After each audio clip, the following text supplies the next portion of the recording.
Topi Kortaniemi has become only the fourth ever driver to claim multiple championships in the Grand Prix Legends Series, but he's also said he needed some time away to focus on other things, which means the door opens for a slew of fast drivers. Tixier, Sanchez, Trangrade, and Hisada are all ones to watch out for.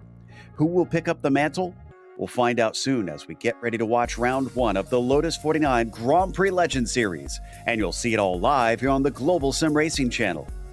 Hi, I'm Joe Peak, and with me in the booth is Ryan Walker. Behind the scenes is our director, Robert O'Brien, and he's using cameras provided by Dougie Beard. Mosport is a popular classic in this car. Well-suited but challenging, it will test the prowess of the field. Let's head to our track guide to learn more about it. Welcome to Canadian Tire Motorsports Park, or as most fans know it, Mosport. This circuit to the northeast of Toronto is a rarity in the world of racing today. Safety standards and the desire for more overtaking opportunities has caused most tracks to alter their layouts over the years. But Mosport is still exactly the same footprint as it was when it was built in 1961. A mere 11 turns, most of which are high-speed sweepers, are dispersed among 2.5 miles, or just shy of 4 kilometers. The only alterations to the turns have been to the runoff areas, but otherwise the radii, camber, and elevation changes are all untouched. Because cars have continued to get faster through the passage of time, it's made this place a fearsome beast to tackle. Clayton Corner is particularly notorious. The blind crest and steep plunge combined with incredibly high speeds to create a punishing combination. Without many heavy braking zones, passing is often difficult. And other than using the slipstream up the Mario Andretti straight, the only other option is usually Moss Corner.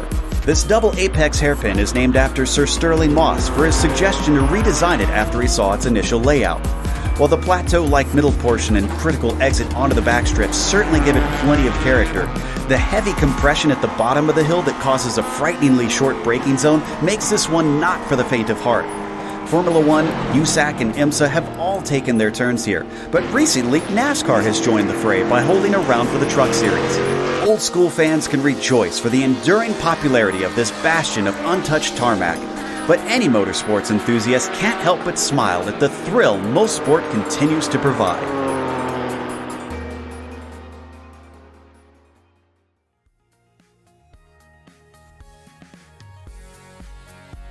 Well, Ryan, as I said, this place is considered a classic in the Lotus 49 circles, but what are they up against in this car? Yeah, they're going to be up against we've got 41 cars around signed up for today at the Mosport, and 41 cars, especially in the Lotus 49 series, is going to be quite a lot of action around this tight and twisty track. This 2.45 mile track, it has hosted quite a range of series in the past in real life, the NASCAR Cup Series, the IMSA WeatherTech Championship, and some club racing as well, and some other stuff as well. And I think the best passing opportunities around this track is going to be possibly on the run down the Mario Andretti straightaway, heading down to the S's, and then possibly cars that you might see going off or having issues is possibly into turn one, possibly just being caught offline. And most of the corners, actually, it wouldn't surprise me if some drivers have issues, because there's a lot of high-speed tracks, and if you go offline ever so slightly, it can bite you, and you can end up going out on the marbles, and there's only one journey you're going on to, and most of the time is into the barrier. Yeah, I'm sure it's going to wind up punishing out there today, but speaking of punishing, the championship by the end of last season was heavily in favor of Topi Kortaniemi, even though it looked tight at one point, but Brandon Hawken, unable to attend in the final few races, opened things up, and Topi became champion for the second time in the history of the Grand Prix Legends Series here on GSRC. Tixier still looking for that first win. He wound up in third. Again, consistency was his friend, but still needs to stand on the top step at some point, and has been fighting for championships multiple times. You got to think eventually it's going to happen, as Ben Zocco wound up in fourth with a very good season for him. Unfortunately, is not going to be able to attend this full season himself. And there you see from there on down, it stayed relatively tight from 5th down to 10th position. We also had the F2 championship, Ryan. That also was interesting over on that end. Yeah, absolutely. The F2 Championship. It was a close fight last season, and there's quite a few drivers that were in contention of possibly taking the championship. But the driver from the USA, David Rossi, ended up taking the championship with Michael Grisiger in second place, 38 points further back, and then rounded out the top three was our very own Donald Peake, with Robert in fourth, and then Marcus Suster in fifth. Gary Ho in sixth, seventh Cam Porter and Andrew Eng in eighth. Tobias Hermvey in ninth, and rounded out the top 10 in that series was Zach Purcell. I had a chance to talk to Don. He was very pleased with himself to wind up in the top three on that F2 championship at the end of it. Also, we have the Nations Cup for this series, and up at the top of that one, Finland managed to take it away since they took the Drivers' Championship as well. Only 63 points between themselves in Canada, but that's more than a win's worth. However, when you consider the number of points that you tend to accrue in this Cup of Nations, it wasn't all that big. But you look below them, and there you can see it stayed incredibly close in there. However, for those who have not watched before, why don't you run us down the race details here, Ryan? Absolutely. So this is round one of the new season here today at Mosport. The race length as well will be 27 laps, and 27 laps around this tight and twisty Mosport circuit will probably feel like an eternity. And the setups are open, so any changes you want to make, you are free to do so. Suspension, ride height, anything like that. There's no fast repair or spare car, so if you end up having a big crash or a big wreck, you're pretty much done. And then you'll get a drive-through penalty at 17x or over if you go over that. Pretty much wouldn't surprise me if some drivers get that around here today possibly, and if you go over 25x you will be disqualified from the race. Right now they're in the midst of qualifying, and Mick Claridge has managed to take the provisional pole. He's about to set his second lap, and let's see if it's quicker. It is not. He's about 100th slower, it appears, as Ben Zoko is the one trying to challenge him, but Ove Trangrade just took the pole, and Laust Olsen also improved. So there's a number of drivers that are going faster on their second lap, and now Tixier is on the top spot. He's had poles before, but never a win. Can he break that duck today? Zoko, let's see if he can go quicker and give us a fond farewell this season. He's only going to be around for about 3 or 4 weeks here, and then he's got to take off because of the time change. Let's see what he's going to do. It's a 17.388. That's quick, but it's only the inside of the second row. Claridge has already been bumped to 6th. Yeah, at least, like you said, it appears to be the second lap with these cars, and from my experience, the second lap seems to be the quicker lap because the tyres are up to temperature, and it seems to be the first lap's just about getting into it. But yeah, I'm very surprised that Claridge is only down in 6th place. I thought he would have been right up there, but it's good to see different names up at the front, especially Neil Kemp. Trangrade's coming around for that second lap. First one was good enough for 5th, which is impressive on his efforts there. And the second one, a 2:16, the only driver to break under the 117 mark, the 116, I should say, for the 12 car. So he is now on pole, and I'm looking down, and I don't see many people that are likely to be able to topple him up there. That is impressive stuff from the Norwegian. Could he take another championship this time around? This is a good start for it. Ove Trangrade is going to be on the pole today then, over Sebastian Tixier, who's going to try and deny him. Trangrade's taken multiple wins, so he could probably share one with Seb. Meanwhile, Neil Kemp is going to be starting from 3rd as Benjamin Zoko will be P4. After that, it is Laust Olsen in 5th. Mick Claridge, his second lap a little bit slower. Wonder if he had a mistake. Of course, we have to remember he's dealing with injury. His hands are not at 100%. He'll start from 6th. Mikko Mekala is going to be starting from 7th. Then you've got Bill Tyler P8 as Timu Vaskalampi is on the inside of row 5. Tamaz Kozdran will start from 10th. Ryan. Yep, starting in 11th is Robert Plumley with David Rossi alongside him in 12th. And then starting in 13th is Michael Grisiger with Yuri Geisen in 14th. Rolly Wallbank in 15th. 16th is Marco Antonio Lopez Salgado, and then Richard Watson in 17th, and Manuel Pereira 18th, and then Marcel Pfister in 19th, and Miro Raski rounded out the 20. Andre Schumacher starts 21st today with Roberto Pongrazzi in 22nd. Tobias Harnvey will be on the inside of the next row. Nicholas Morelli will be P24. Yuri Wickstrom starts from 25th. After that, Dave Cohen, 26 for him. You've got Timo Lausi. I don't think that's a name that we've heard here before. He'll start from 27th. Ryan Garbin will be 28th, and it's Mats Linden and Terry Tromahauser will round out your top 30. And starting in 31st, you've got Paul Wilson with Robin Bremer in 32nd, with Hassan Jin in 33rd, Jack David Spickett in 34th, and then Andreas Bruno 35th. 36th was Andrew Eng, and then Zach Evans in 37th, and then the last driver to set a time was Robert Abroffa in 38th, and then rounds out the rest of the grid is Eter Sintes Galindo, Gary Quellen, and Robert Reynolds. 41 cars is a lot around a track that it's barely over a minute to try and ride around. And they've finished qualifying, but they just have a couple seconds here before we grid up. So as they get ready to get going, let's take a look at the weather. And it's pretty ideal conditions, honestly. It's a little bit windy, Ryan, but I think they can manage it well. The track temperature in that sweet spot. Yeah, absolutely. I think they should be fine with it being a little bit windy, but I think it wouldn't surprise me in some of the sections, especially turn one and turn two. I think you might see some drivers being caught out possibly, but it shouldn't be too much of an issue. Hearing a couple drivers say that they've been away for a while and they've come back. We've got guys like Jack David Spickett back once again. Marcel Pfister returns after a brief break. It's always hard to leave this car. It's just such a unique vehicle on the iRacing service, and honestly in racing history as well. And Grand Prix racing, it definitely set itself apart and set the standard with the way that the car was constructed.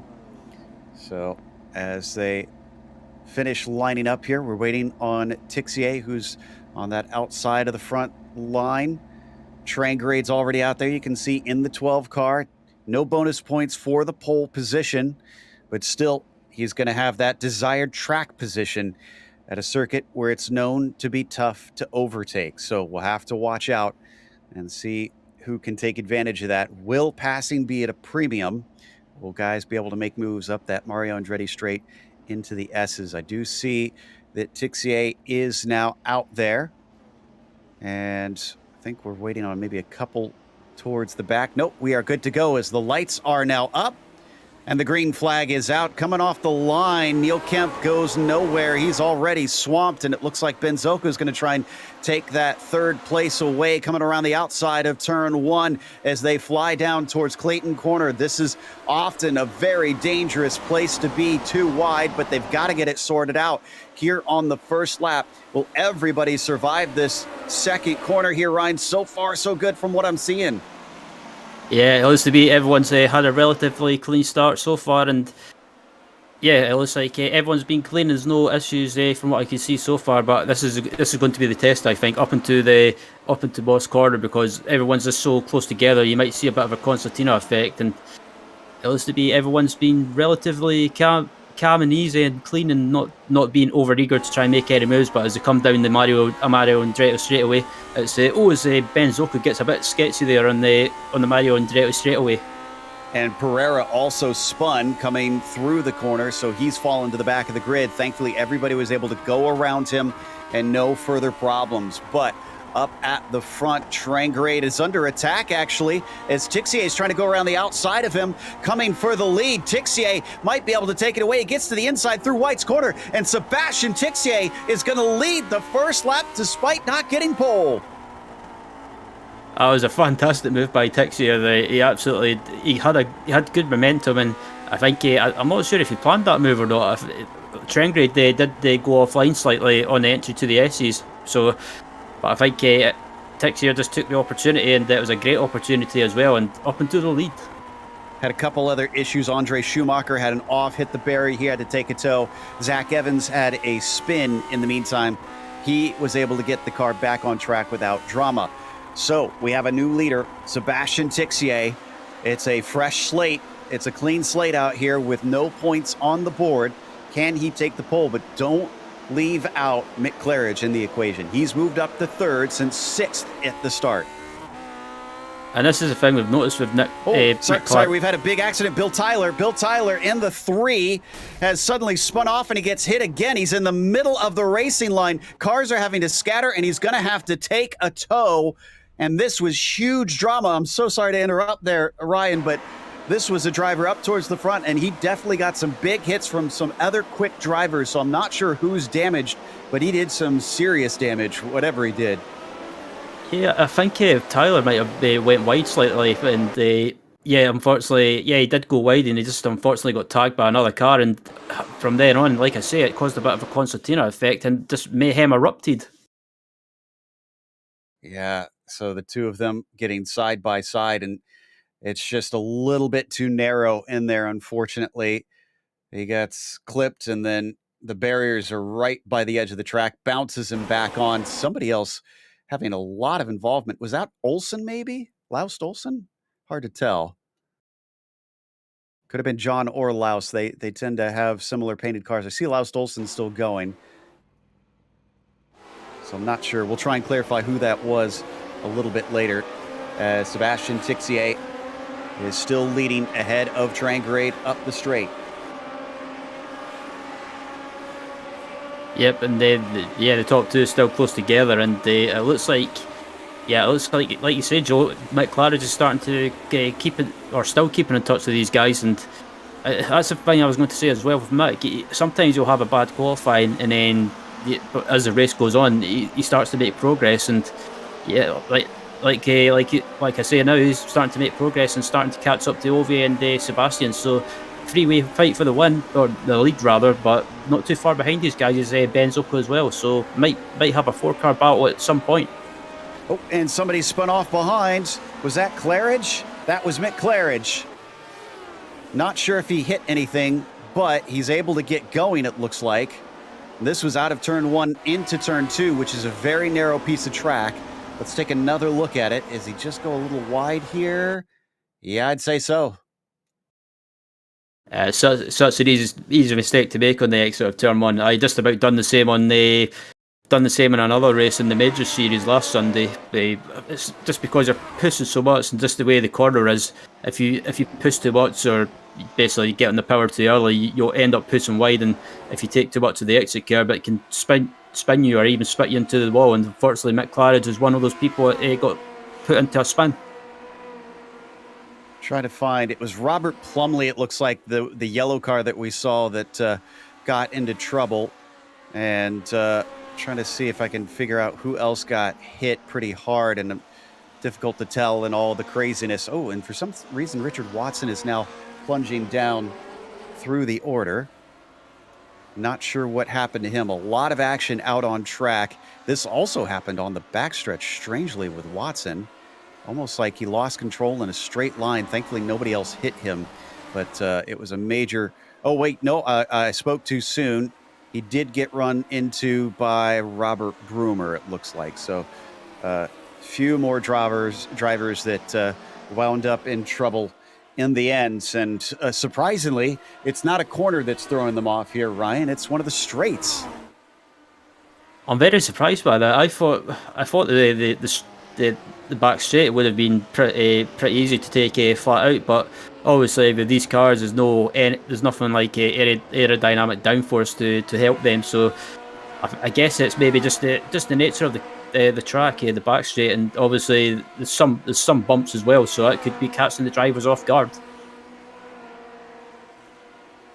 Up the Mario Andretti straight, you can see there's a bit of a gap now forming between the top two and those behind. Zocco's still chasing.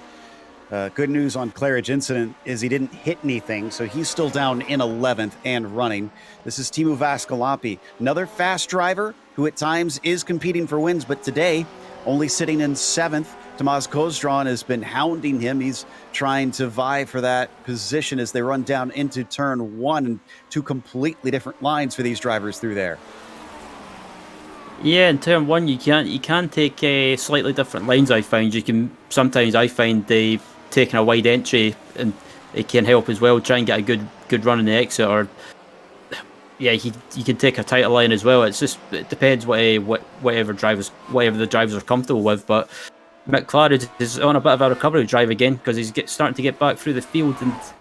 But looking at Thibaut Vascampi as well, Thibaut is one of those drivers that seems to race all the time and then take a break and then comes back. But it's good to see him back nevertheless, on track today and having a decent run up in 7th place at the moment.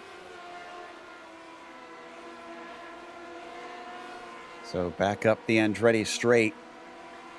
You can see Cosdron had a bad exit out of there, and we head back up to the leaders now as they swing through the S's into White's corner. Trangarede's been stuck to the back of Tixier since he got past. He's not going to let him run away, that is for sure. So 0.4 of a second difference, but it's still very early days, only lap 6 of this race. Ooh, a little wide there, though, from Ove. The Norwegian has to try and catch the car. Swings it back into Clayton. Blind left-hander plunging down that hill. No aero to help these cars, so not as fast as some of the open wheelers of the prototypes, but still frightening to try and find your line through there. Absolutely, and this corner there, they're coming through a Quebec corner. It's one of those corners that you just want to get back on the power, but if you get on the power too early, you get a bit of wheel spin and it makes the rear go loose. But this is a corner that you really need to get a good exit to carry the momentum and to try and get a run in the car in front. But Ove just lost a tenth or two with that slight mistake. But still a long way to go in this race. We're only coming to the end of, or just about to come to the end of lap 7, so still a long way to go and still plenty of time for Ove to close this gap back down. Yeah, I'm sure he's going to be on it. He's going to be waiting for opportunities, no doubt. There's quite a battle forming for 13th, 14th, and 15th here. Actually, 14th and 15th, I should say. And so they just left behind Yuri Wickstrom, who was 3 wide for a moment. But it looks like Nicholas Morelli, who is trying to take that 14th place away from Rowley Wolbank, is able to. They got a whole train of cars behind them as well down there. Dave Cohen, Pangrazi, Pfister are all a part of this, and my goodness, it's an absolute dogfight. You can see them onto the front stretch. Absolutely, it's fantastic stuff for these drivers, and not just the great battles up at the front, but also further back in the field as like we're always used to seeing in the Grand Prix Legends series. And it's good to see some familiar names back as well. Dave Cohen's one that I've watched in the past, and good to see him back along with Nicholas Morelli. But fantastic stuff for 14th, 13th, or 14th, 15th place, I should say. But still, as a come through Quebec corner now, and this is they're all bunched together, and just great stuff to watch. Into the braking for Moss corner. That's Morelli at the front of this group. That is Wolbank behind him. And then it's Wickstrom. Ooh, with a great exit here. He might have a good chance. Rowley is going to try and do what he can to hold him off. And in fact, covers the inside as they head up the hill. That's going to switch back, though. It'll be the outside for the second corner, but no overlap needed by the time they hit the braking for turn 8. No change in position.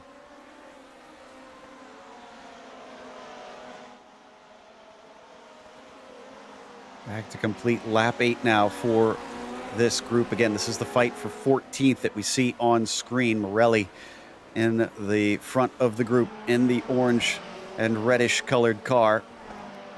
Wolbank behind him with Wickstrom down in 16th. Dave Cohen is the next one in line amongst this. Pfister, and then also Pangrazi at the tail end, all the way down to 19th spot as we hop on board with Wolbank coming around Quebec, getting ready to head down the hill through turn 4.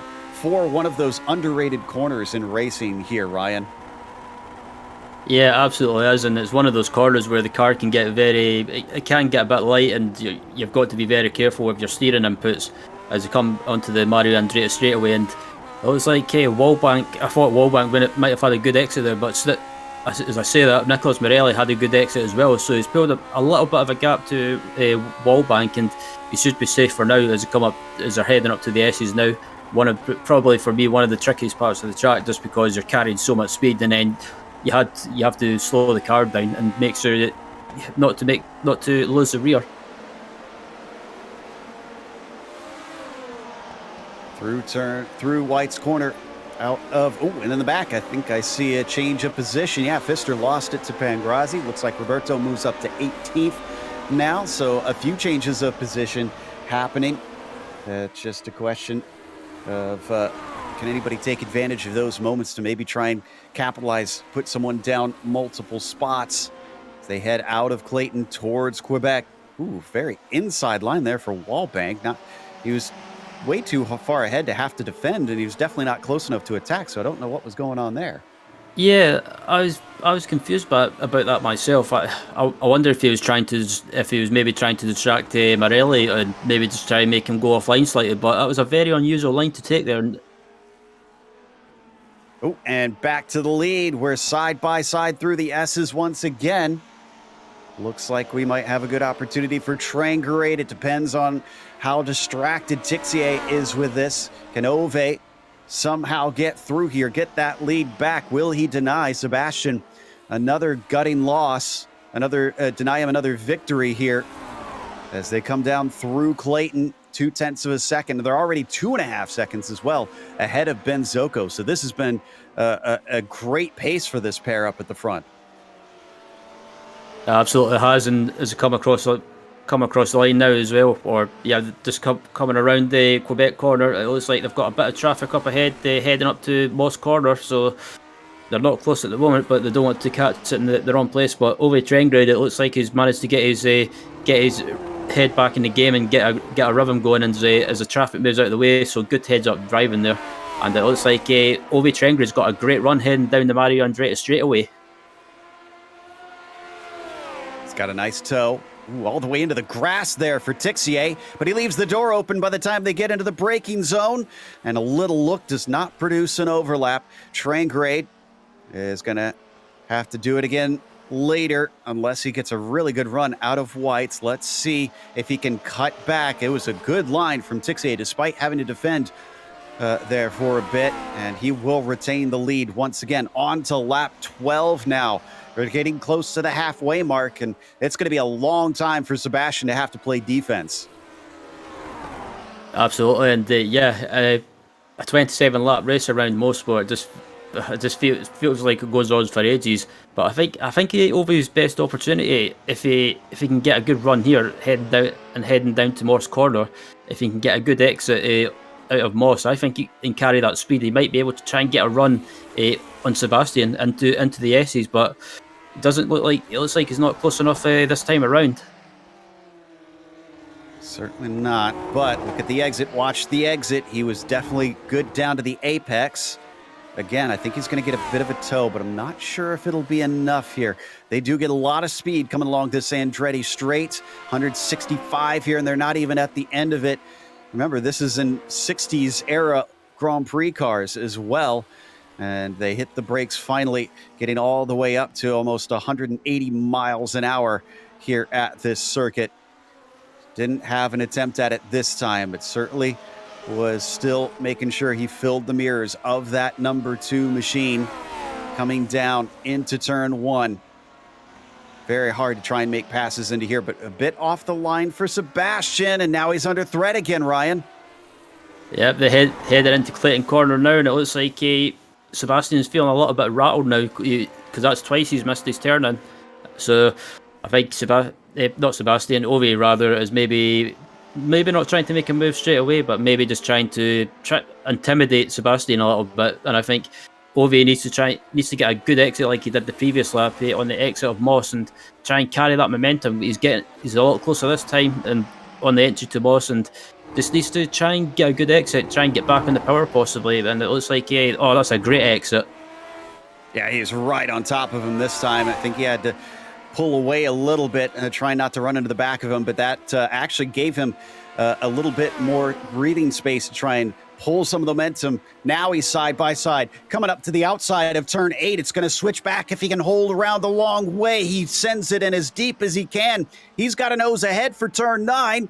Can he get it done? No, Tixier fights back, comes back at him. He'll have the inside into White's corner and not able to get it done despite almost being able to pull in front. Ove Trangrade is pulling everything he can to try and get by Tixier, but he is denied.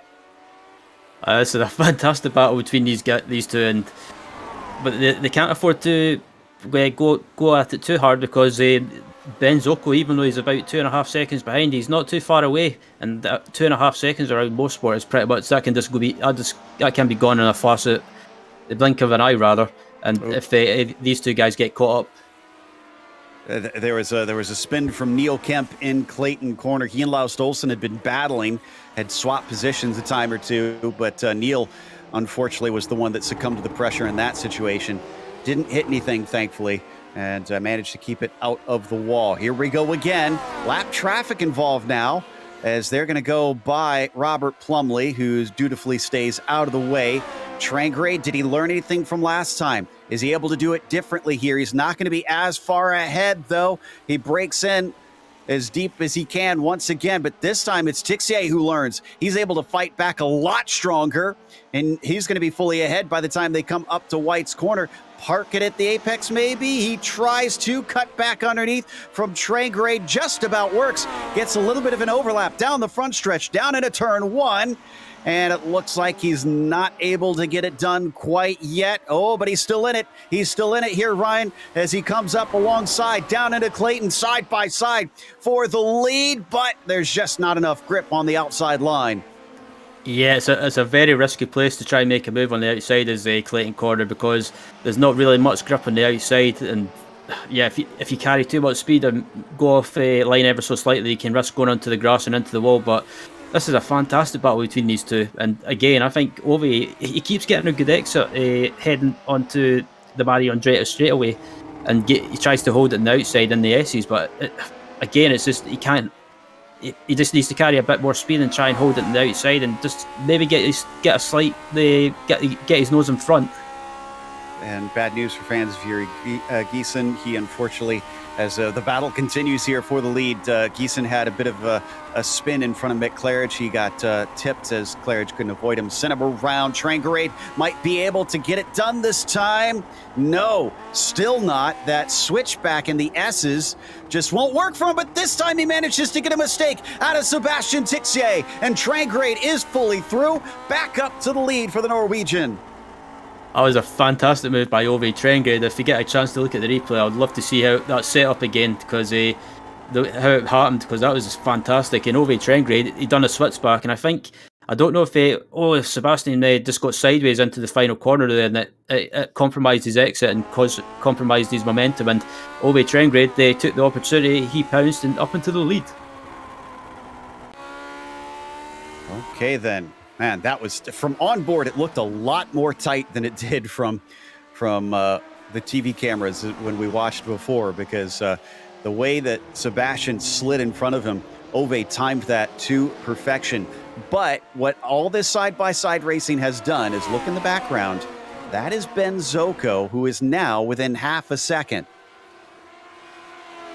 Yep, and like I say, if Ove and Sebastian was scrapping away all the time, it would just allow Ben to creep up on them, and it's just the gap to Zocco is just under a second now. So Zocco is probably sitting there thinking, "Come on, guys, keep scrapping away and let me join in." And it's been a fantastic race between Ove and Sebastian, and that, even though it's only round one of the new season, I have that move from Ove has probably got to be up there for move of the season so far. Yeah, that'll be on a top 10 list, no doubt.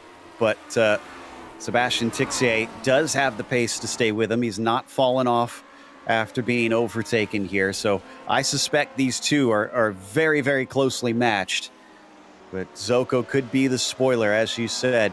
Now, they do have Laust Olsen within about 2 seconds behind them. That is not the car that's directly behind them. That's Robert Plumley, who is still a lapped car, who impressively also hasn't fallen away as quickly as you'd expect. So he'll have to overtake that lap traffic before Laust can get involved in trying to fight for a podium position.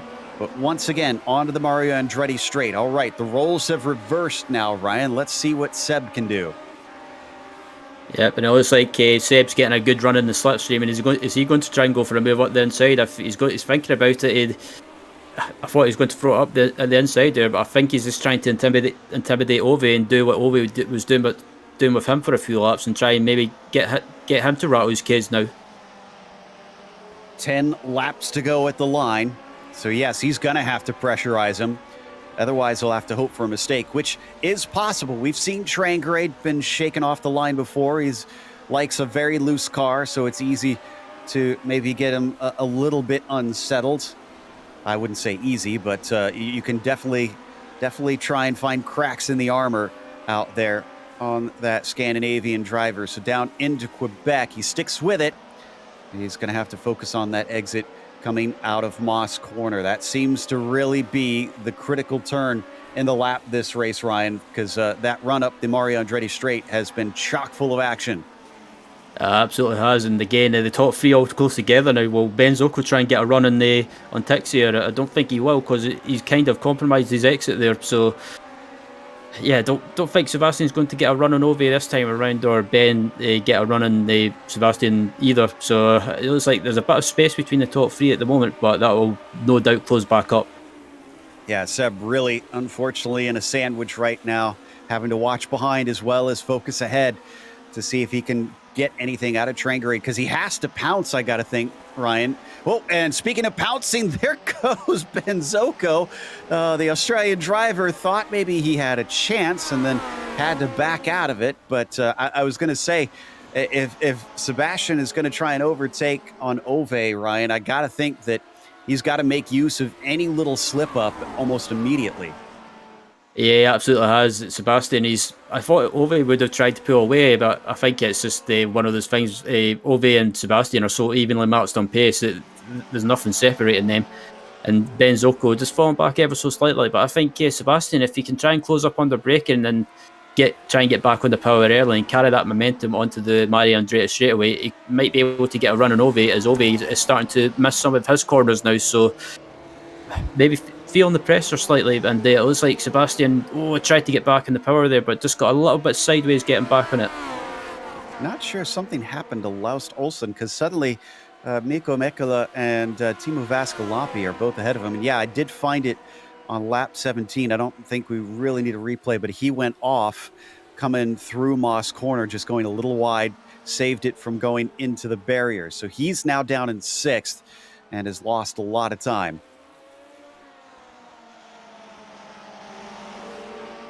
Yeah, and this battle is still going on as well. It looked like for 1 second, it looked like Sebastian was trying to, or maybe thinking about trying to make a move on Ove through the S's, but as Sebastian misses his turning slightly and goes offline into turn 1 and heading down to Clayton, he's lost a little bit of time to Ove. But the top three all together now, and Benzoco, I think he's just waiting in the wings there to see if anything happens. But we've got about seven laps remaining, and if Ben wants to try and make a move, he's slowly running out of time.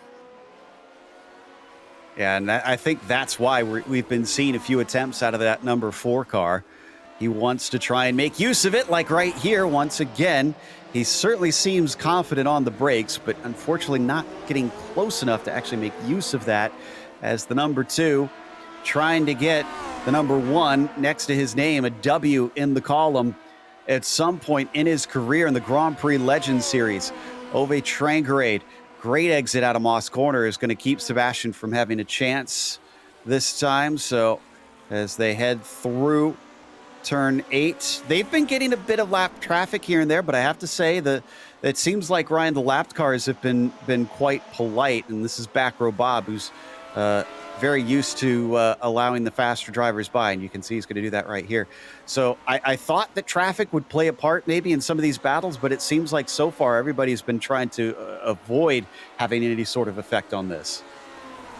Yeah, absolutely. The standard of driving from back markers has been absolutely fantastic. As soon as the leaders have came up to them, they've moved out the way straight away, and like they've just saw that with at Row Bob as well. They got out the way as soon as he could on the home straight, and good good head up driving there. But Ben Zoko's starting to get a bit of a move on now. Trying to make a move on Sebastian Tixier, but these two scrapping away is allowing Ove Trengway to pull away, and it was like, oh, Ben just about threw it up the inside there, but had to back out of it. Yeah, he tried his darndest to get inside of Tixier. It's gone from Sebastian on the attack to on the defense almost constantly now. Even though Ben has fallen back by about half a second, there have been multiple times where he's within touching distance of that Lotus 49 in front of him. As they come through turn 8 now, it looks like, we had a problem, I think, with Yuri Wickstrom in the 26. He had an off through Quebec. Looks like he didn't hit anything, so thankfully he's able to keep going. Keeping the cameras affixed here to the front. Down into turn 1 once again. There is less than a second separating first through third. The top three are all close together, heading down to Quebec, and still there's nothing to separate them. And it looks like every time Ben gets close to Sebastian, he keeps trying to make a move into Moss corner instead of just waiting behind and trying to carry the momentum onto the exit and heading onto the back straight. But there's nothing to separate the top three, and I have to say this has been a great drive by Ben Zocco. He just can't get close enough to the two cars in front of him. But again, I think he's just maybe just waiting to see if anything happens. That was a much better exit from Tixier that time, and it shows. He's got the slipstream. Trengway, will he defend? Yes, he's going to hold the inside, forcing the Club Asia driver to go the long way around, and he's going to try the exact same thing that Ove tried on him many laps ago, but not as successful. He has to back out. We are now down to 5 laps to go at the line here.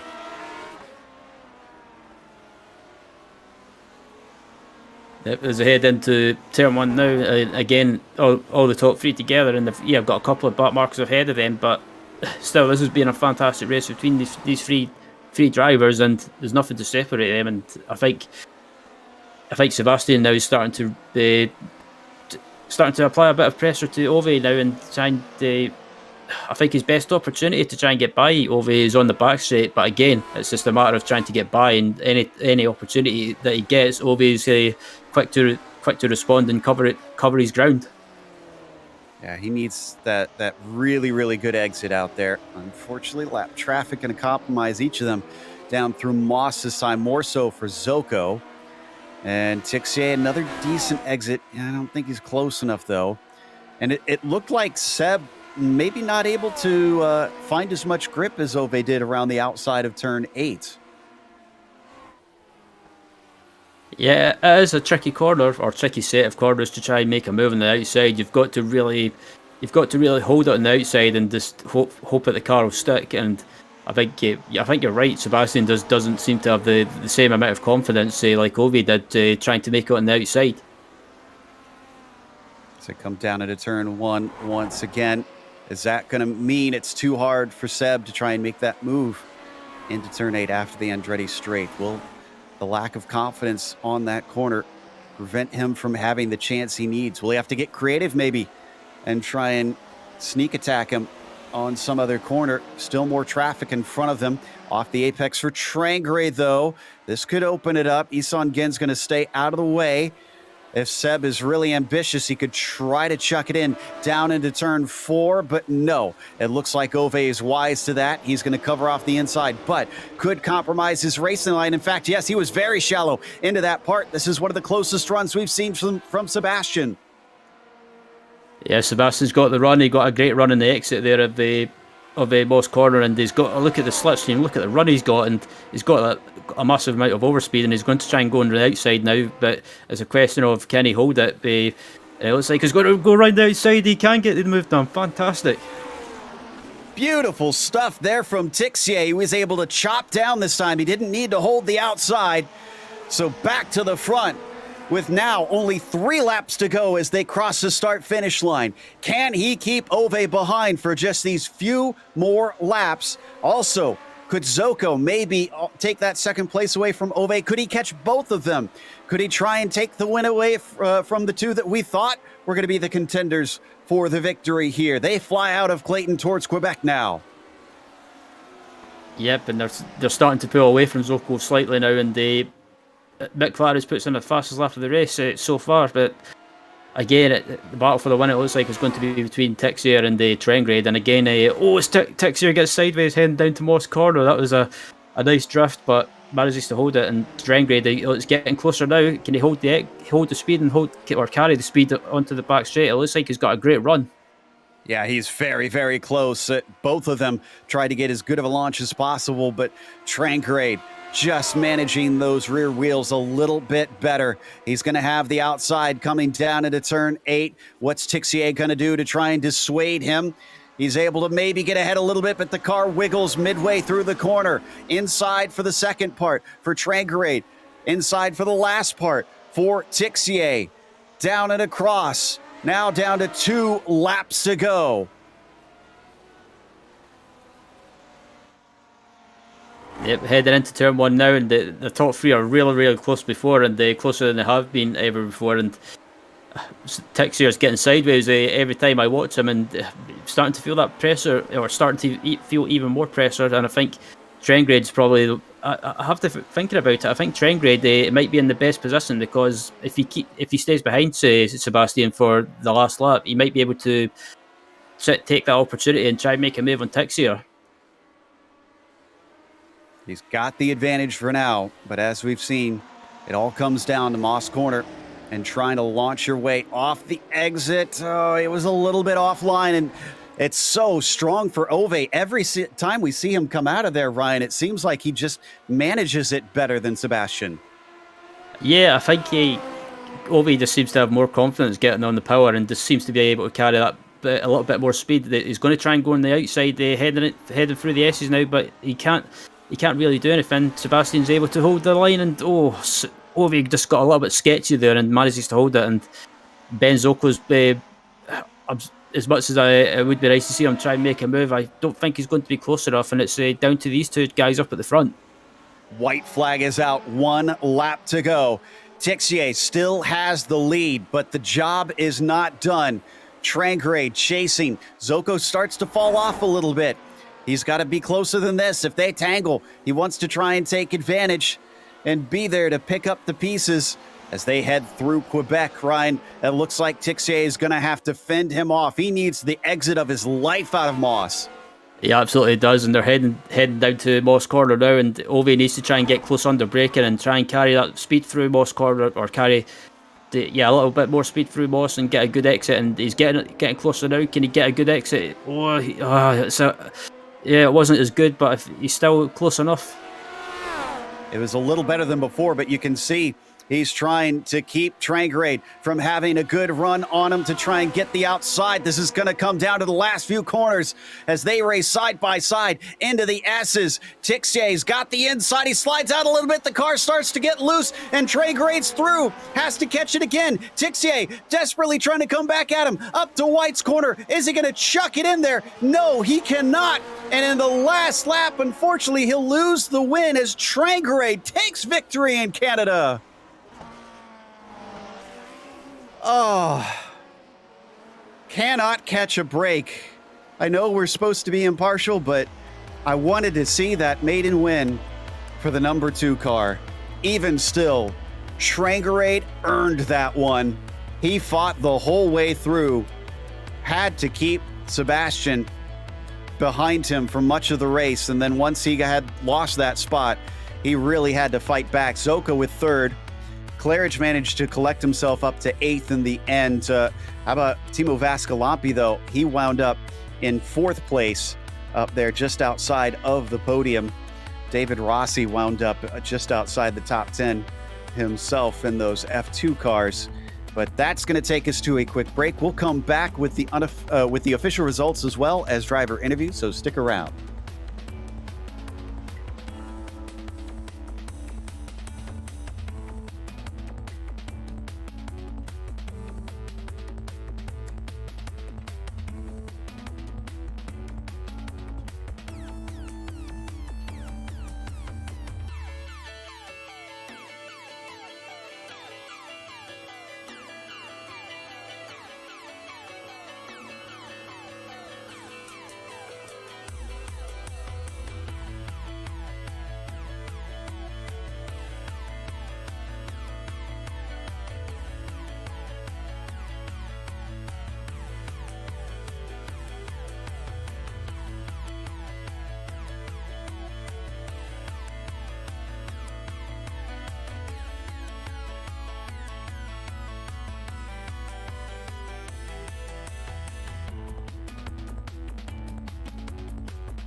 of the lead pair battling. Yeah, absolutely. Ben Zocco finishing in third place, and Ben, it looked like at one point you were going to be challenging for the win after Ove and Sebastian were scrapping with each other, but still, third place on the podium. It's still a good start to the season for you. Yeah, really good. Didn't expect that at all. Just letting you guys know, the sound issues, okay. I couldn't hear the run through of the finishing order or the first interviews, but if there is anyone listening, yeah, I had the best seats in the house. I wasn't fast enough to keep up with them, but I'm glad that they were battling because they put on a great show for me and they made it fun. I obviously had to push like hell to keep up, but they were I could just see that they were a bit more brave on the throttle out of most of the corners, so they were just pulling that little bit away from me through the first corner and then the third corner, and then they were always really good getting on the throttle out of Moss and down the back straight into the S's. And there was a couple times there where I thought, oh yeah, if they keep this up, I might be able to sneak a move down the inside on the last lap into the last corner or something like that. But Seb and Ove, they wily campaigners, they're not going to let that happen too easy. But it was really cool to see him getting sideways and touching, I think, at the last lap there. It was great fun. Yeah, when you caught up to them, what was did you have a plan in mind? Was there anything that you had planned towards the end of the race when you caught them up, or was it just pretty much sit behind and hope for the best? I had a bunch of strategies. The first one was to just not crash into them, not dive bomb in and crash into them. So to only have a go if I'm legit going to be able to pull it off.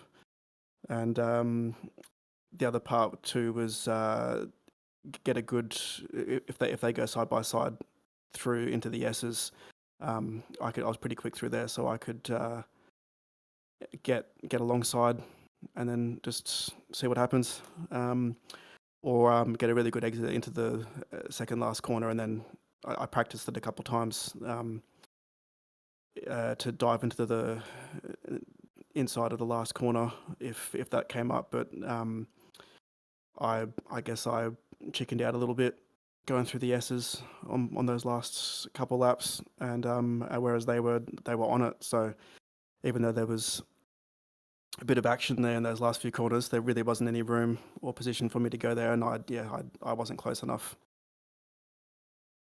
And looking ahead to the Alton Park next week, it's the version of or the layout with no chicane. Do you think you can finish on the podium there next week?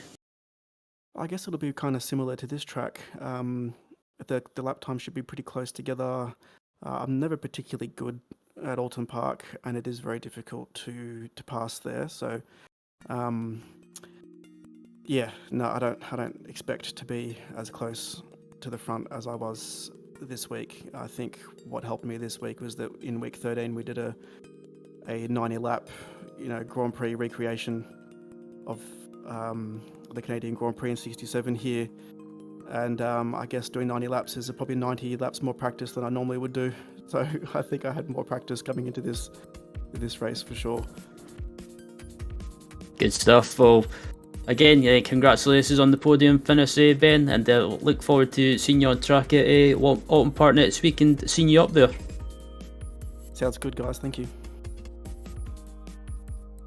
So that was third place Ben Zocco with us, and apologies for a lack of sound for a little bit. Obviously, we're back now, but looks like we've got Laust Olsen, who wound up 7th. Maybe could have had a little bit more. Laust, I have a feeling that Moss Corner is not going to top your list of favorite track corners in racing. No, that corner gets me almost every time I race here, so that's... and when first I get spooked there one time, then I start driving even more bad in that corner, and it just goes from worse to worse. So but I was quite disappointed in my own driving, especially there. Must admit I had my sights set on trying to keep with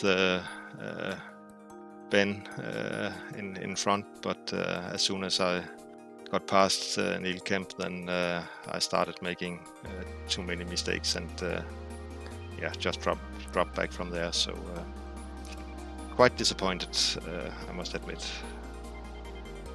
So if it weren't for the 2 offs that you had out the hairpin, do you feel like you could have at least kept up and threatened? Because there was a lot of battling happening up at the front that allowed Ben to stick with that top pair. Do you think a potential chance at the podium was on the cards, or is that a stretch too far? I was hoping for it, but probably was not that realistic. Seemed like Ben also got a little faster later in the race, but in the beginning we were quite close together, and the front guys hadn't disappeared too far in the distance. So, but yeah, that's you never know how it goes, and as long as I cannot keep from doing those mistakes, I don't realistically have a chance to battle for the podium. Well, sounds like there's practice to be done. Even still, a top 10 today here with 7th. Yeah. Anybody you want to shout out before you go? Yeah, to the community in general, and thanks to Mikko and Neil for a great race today. It was fun the first half of the race, and so yeah. And you guys, of course, for the broadcast. You always do a great job. Well, thank you very much. That was Laust Olsen, who finished 7th in the number 7, which I guess is appropriate in the end, as we now talk to Mick Claridge with the number 1 in 8th place, and Ryan's got caught up with him. I have indeed, and yeah, Mick, you were up in 3rd place at one point in the early stages of the race, and you went too far behind Ove and Sebastian, but you ended up spinning on the exit of turn 1. Was that just down to driver error? Oh, hi Ryan. Do you know what? Not really. It was just lack of practice, and it was the wrong gear setup in the car. So I had a 3rd gear that was like a bit too short, and a 4th gear that was a bit too long. And it seemed like that was the corner where it was hurting the most. So I either had sort of oversteer coming out in 3rd gear or massive understeer coming out in 4th gear. So I was in 4th gear at that point. So yeah, not enough time to set the car up. I mean, you know yourself how much practice I need to get up to speed in this car. So yeah, a couple of hours weren't really enough. But yeah, good fun. Sorry to Yuri again. I apologised in the race, but apologies again to him for that one.